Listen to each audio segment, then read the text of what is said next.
Hi, everybody. This is Mary Ogdahl. I'm the program manager for Sigler, and I'm really pleased to welcome you this afternoon to the final presentations for our Great Lakes Summer Fellows and one NOAA LaPenta intern. So they've been working hard all summer long on research projects on a variety of different topics. And we really appreciate that they, of all the options of ways they could have spent their summer, that they chose to join us at Sigler and GLERL. It's been a really rewarding experience, I think I can say, for everybody involved. And I also thank the time and dedication of our mentors that worked with all of the students. They really are the most, well, very important part of this program, and we couldn't do it without your time and expertise. So thank you for lending that to the students for the summer. So we will be having the fellows go through our present in order of our schedule. They'll be presenting for around 15 minutes, and there will be time for questions at the end of each presentation. We'll have you, I think to start out, we'll have questions.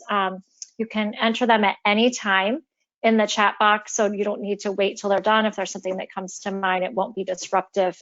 And I'll monitor those questions and help relay those to the presenters as we go. So with that, I would like to welcome Jake Fredrickson to tell us about his summer research that he worked on with his mentors, Mike Fraker, Russ Miller, and Lauren Marshall. Thanks, Jake. Hi, everyone. As Mary said, my name is Jake Fredrickson. I am a recent graduate of the University of Minnesota Duluth with a master's in water resources science.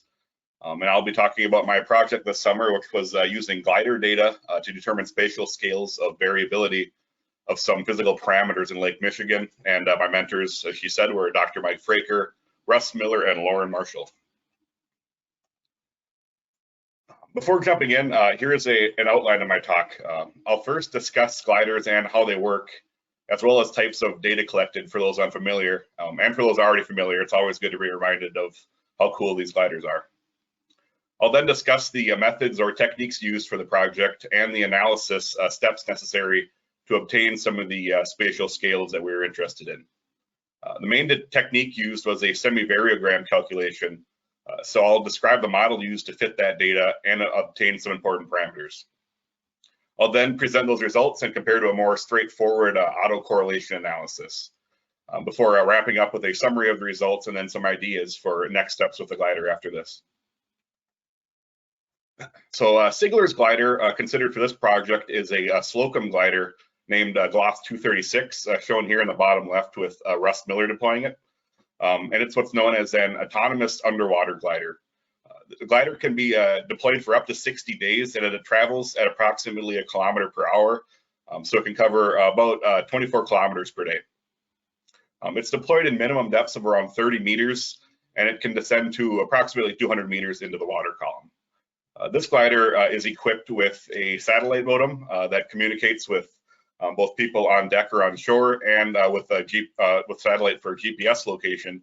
It also includes a CTD to measure conductivity, temperature, and depth, EcoPuck, which measures chlorophyll, color dissolved organic matter or CDOM, and a backscatter. And finally, it also includes a power sensor, which was installed in 2015. Gliders are extremely useful because they collect data continuously throughout the water column. It's able to do this using both its buoyancy and its wings to ascend and descend in a sawtooth-like pattern, as you see here on the top right. So it surfaces after several profiles. So these points up towards the top are the surfacings, and it surfaces to obtain a GPS location, and then it either course corrects if necessary or turns around, however it was programmed to travel. The glider can collect data continuously regardless of inclement weather, and really can be deployed anytime outside of ice-covered periods. Sigler's glider has measurements dating back to 2012, with most deployments being out of Muskegon in Lake Michigan. There have also been several deployments in Lake Ontario and Lake Huron as well. On the right here are all the maps of deployments between 2012 and 2019 in Lake Michigan. Data from these deployments is accessible on this IUS website shown here just by typing in the glider name GLOS 236. There are several different types of transects seen, with most being this common straight Muskegon-Milwaukee transect between the two cities. There are also several V-shaped transects between the two of them, as well as some transects that were further south in the lake or along shore on either side. And there are also multiple short transects near Muskegon especially. These plots are the typical way that glider data is presented. You'll see elapsed time on the x-axis with depth on the y-axis, and then whatever measured variable is being considered is the color scale that's present. Bathymetry is also included to give a sense of the location in the lake as well as the local depth. These three plots here show temperature, fluorescence, and CDOM, which are the three parameters that are considered in this analysis for that semi-variogram calculation I'll introduce briefly. These three are each taken from different deployments in the summer and fall time periods. And you see kind of varying thermocline strength in the temperature plot, kind of how the deep chlorophyll maximum moves around and how it's different near shore. And also you see the kind of behavior of CDOM near shore in these shorter transects that you see here. So for my project, we decided on using a semi-variogram analysis to capture the desired spatial scales of variability. This technique is useful for sparsely distributed or non-uniform data sets like glider data, where profiles are not equally spaced apart. The calculated semivariance given by these equations here basically just measures the dissimilarity between measurement pairs as a function of how much distance separates them. This first equation here is the definition of semivariance, gamma, with n being the number of pairs separated by that leg distance h, and where h is just the distance that separates the measurement pairs. Z is then the whatever parameter is being measured, and in the case of this project, either temperature, CDOM, or fluorescence, and then x is just a point in space. I used a modification of the semivariance, which was designed to account for outliers and overall just a more robust calculation that was first used in 1980. And then the main reason I used it was because this group out of Australia used it for similar glider data off the coast of Australia in 2016, and they were also getting at similar types of variability scales that we were getting at. So that's the main reason that we adopted this equation. So unfortunately, I couldn't just dump all of the raw glider data into this calculation. So I'll describe some of the steps needed to get to that point. First, since the glider moves both horizontally and vertically as it travels in that sawtooth pattern, I needed to convert individual profiles into just pure vertical profiles. Otherwise, calculating that semivariance is much more difficult for different separation distances, especially if I'm binning multiple depth bins together into a single calculation. So here's an example of several raw glider profiles on the left being converted into just pure vertical profiles on the right. So this assumes that the horizontal variability for a single profile is negligible, but eventually as these profiles are collected further apart, they will become more variable. Next, I obtained anomalous data to input, as we're interested in the variability of measurements as a function of distance and not of some longer term temporal trends. So I settled on using a 24-hour running mean as the background signal that was removed from each measurement. Again, to make sure we're not capturing longer term trends in the data, and to ensure that nearby locations that may be sampled on repeated transects, but maybe several days apart, didn't necessarily pollute the semivariogram calculation at short distances. I limited the measurement data pairs included in the calculation to be separated by a maximum of 1 day time lag. Finally, since the repeated near shore transects sample nearly the same locations in a short time period, I cut most of those out and included only longer transects, either across the lake or along shore, and then separated those transects into individual seasons, spring, summer, or fall. To compare with the semi-variogram results, I also completed a more straightforward autocorrelation analysis, so I'll describe that here. This analysis requires a straight path with equal spacing between measurements in order to get accurate leg distances for each correlation. To do that, I just took all of these straight Muskegon-Milwaukee transects that you see in this plot here, and then interpolated those onto equally straight paths with equal spacing between profiles. An example of that autocorrelation analysis is shown here for the surface layer of CDOM. This is just a single transect in 2015 and includes the top 10 meters of the water column, which were averaged to give a surface value. Then a decorrelation distance was calculated for each one of these individual plots or transects as the distance at the initial zero crossing for correlation. Those distances were then all collected by season and averaged.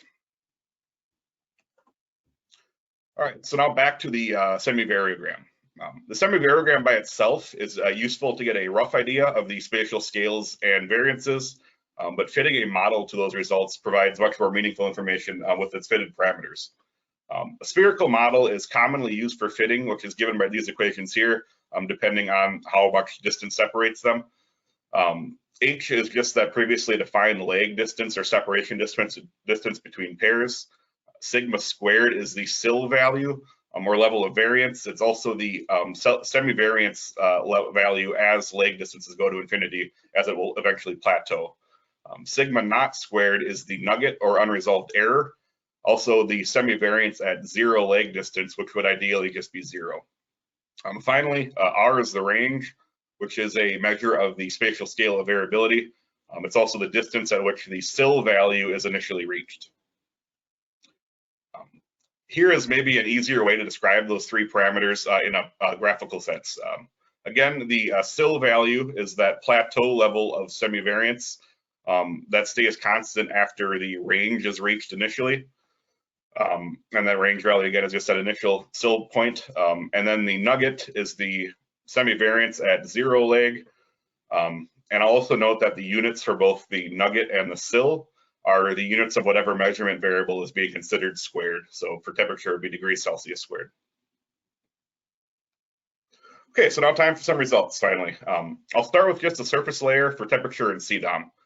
This layer was selected as 0 through 10 meters, which I found was sufficiently above the thermocline depth. Temperature and CDOM were then averaged in this range and input into a semivariogram calculation. Fluorescence isn't included here as that deep chlorophyll max range shifts around considerably in the water column, but I did include the similar calculation for a range around that depth, and I'll include that after the temperature and CDOM results. Then the semivariogram results for temperature and CDOM are also compared to the corresponding decorrelation distances from that autocorrelation analysis. First off is the surface temperature for spring, summer, and fall. These time periods were chosen based on thermocline strength during each period. So as the thermocline started getting stronger towards late June, that was the cutoff for summer. And then as it started breaking down towards the end of September was the cutoff for then the fall transition. The range value you see is highest in the spring, or that level of basically a decorrelation distance for the variogram. It's highest in the spring when the water column is mostly unstratified, and it's lowest in the summer during strong summer stratification, so only about 6 kilometers. It then increases a bit in the fall as stratification starts breaking down. The SIL values, or the variance levels, are all pretty similar throughout. The nugget over the SIL value is a measure of the level of resolution or error, and it's quite low for all three seasons shown here. And finally, compared to the decorrelation distances, the ranges agree fairly well throughout, but the decorrelation distances tend to be slightly lower than ranges. Next up is surface CDOM. Again, the range is shortest here in the summer. Here we're even less than 2 kilometers. And then it's a little bit longer in the spring and fall. Now that SIL value changes more noticeably between them, and it's really quite low in the fall especially. This explains why this nugget over SIL, the level of resolution, is so high for the fall period especially, as that nugget value itself remains nearly the same, but that SIL, or level of variance, is so low. So even though the range value is around the same as it was for temperature and in the springtime as it was for fall, the level of variance is significantly lower between measurements. And you can see that decorrelation distances don't really compare as well here as they did for surface temperature, and you especially see disagreement in the summer. And then here's the variogram for a range around the deep chlorophyll maximum depth, only during summer months. So this range was selected as the deep chlorophyll max depth plus or minus 10 meters, and the deep chlorophyll max itself was defined as the maximum fluorescence in the column if it was at least 1.5 times the surface value. Only summer months were included in this calculation as the period, as this was the only period where that deep chlorophyll max was very clear pretty much throughout and stayed nearly consistent. Range value here is around the same as we previously saw for some temperature and CDOM estimates in the surface, and that nugget divided by still resolution is around 14%, so pretty reasonable. Moving on to a little bit deeper in the water column, next up are the results from the hypolimnion. We're trying to find here as 50 meters all the way down to the bottom of the water column. This range was chosen as it was sufficiently below the thermocline depth when stratified, and also was usually well below the deep chlorophyll max depth. And so included in this calculation are all three parameters considered, and again, the ranges are considered to decorrelation distances. So for the sake of time, I won't present all of the variogram plots again, but rather just throw a bunch of numbers at everyone. Each column is one of the parameters, and the variogram results and decorrelation distances as presented previously are given for each season for each parameter. I won't go through each number, but the most obvious thing is that now the SIL values, or those variance levels, is significantly lower than seen for the surface or deep chlorophyll max range. This isn't too unexpected as things aren't moving around deeper in the water column as much, especially during strong summer stratification. The temperature range in the spring is nearly the same as the surface layer, as the whole water column is roughly isothermal. Since the SIL values are so much lower here, that nugget over SIL level of resolution is much worse for CDOM and fluorescence, and especially you see in CDOM levels in the summer and fall, 58%, 94% is much higher. So those estimates probably aren't as accurate as some of the other ones just because the level of variance is so low between measurements. Again, decorrelation distances tended to be lower than range values from the semivariogram models, shown at the bottom of each section there. Okay, so summing up all the results, both surface temperature and CDOM had shorter ranges in the summer during strong summer stratification. Then temperature had a much higher range in the spring during isothermal conditions or the onset of stratification. Much higher variance was present in surface layer or deep chlorophyll max depth range than in the hypolimnion.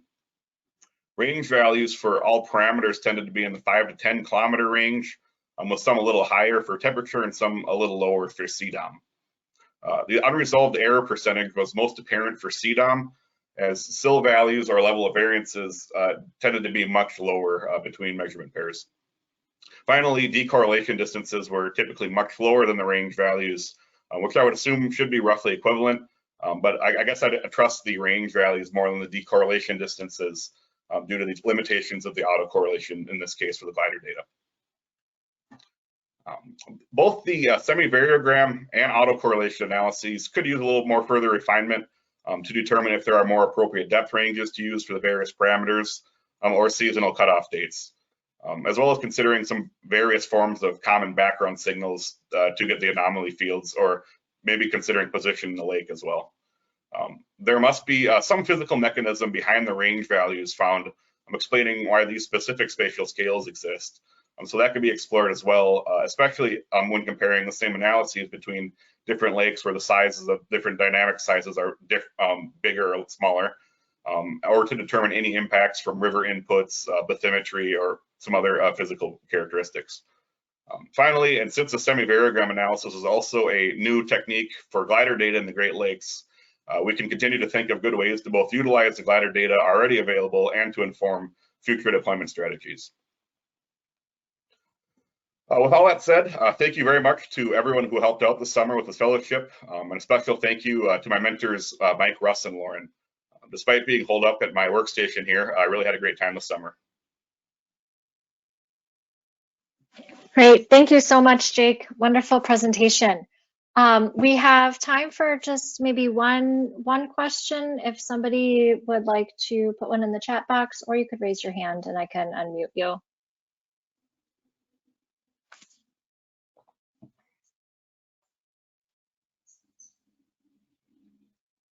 Okay, I don't see anything. If there's something that comes to mind, please feel free to stick it in the chat. And if we've got a few minutes between talks, I can come back to you. Thanks, Jake.